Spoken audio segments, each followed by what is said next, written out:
Hello friends, কেমন আছেন আপনারা? আশা করি আপনারা ভালো আছেন। আমি রান্না করছি আজকে মূলোর ডাল। মূলোর ডাল রান্না করার জন্য আমি ডালটা সিদ্ধ করে নিয়েছি, এরপরে কেটে রেখেছি মূলোটা। এই সবুজ ডাঁটিগুলো দেবেন, দেখবেন খুব ভালো লাগে খেতে। আমি সসপ্যানে জল দিয়ে দিয়েছি, জল দিয়ে নুন দিয়ে দিয়েছি। মূলোটাকে আমি একটু সিদ্ধ করে নেব, পুরোটা সিদ্ধ করব না, অর্ধেক সিদ্ধ করব। তার জন্য দিয়ে দিলাম মূলোগুলো। এই সবুজ ডাঁটিগুলো দিয়ে দেখবেন দারুণ লাগে খেতে ডালে।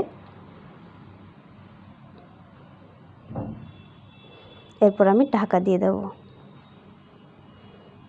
ঢাকাটা খুলে দেখে নেব মূলোটা আমার সিদ্ধ হয়েছে কিনা। মূলোটা দেখুন সিদ্ধ হয়ে গেছে। কড়াই চাপিয়ে দিয়েছি, কড়াই দিয়ে দিলাম তেল। তেলটা আমার গরম হয়ে গেছে। এরপরে ফোড়ন দিয়ে দেবো। ফোড়নে দিয়ে দিয়েছি কালো জিরে, দুটো শুকনো লঙ্কা, একটা তেজপাতা।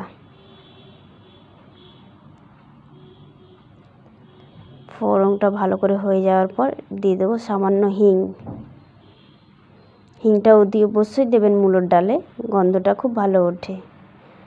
এরপরে দিয়ে দিলাম মূলোগুলো হালকা ভাজা ভাজা করে নিতে হবে।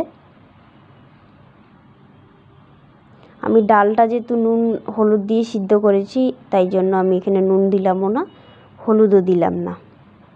আর মূলোটাকে আমি নুন দিয়ে ভাপিয়ে নিয়েছিলাম।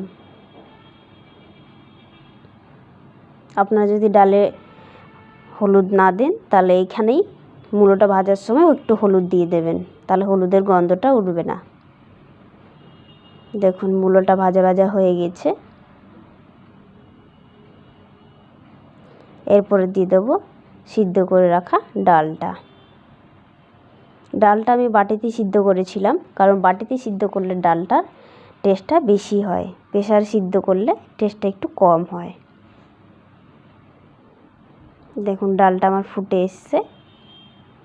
এরপরে সামান্য দিয়ে দেবো চিনি। চিনিটা দেওয়ার কারণ হচ্ছে নুন মিষ্টিটা ব্যালেন্স হয়, মূলোর ডালটা খেতে খুব ভালো হয়। চিনিটা অবশ্যই দেবেন।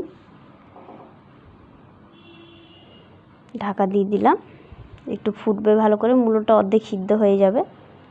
দেখুন ঢাকা খুলে আমি দেখে নেব যে হয়ে গেছে আমার ডাল। মূলোটা যেহেতু অর্ধেক সিদ্ধ করেছিলাম, ডালটা ফুটে আমার মূলোটা পুরোটাই সিদ্ধ হয়ে গেছে। ডাল হয়ে গেছে, ডালটা আমি নামিয়ে নিয়েছি। আমার রেসিপি ভালো লাগলে প্লিজ চ্যানেলটাকে আমার সাবস্ক্রাইব এন্ড লাইক করে দেবেন, করে দেখবেন। আশা করি আপনাদেরও খুব ভালো লাগবে।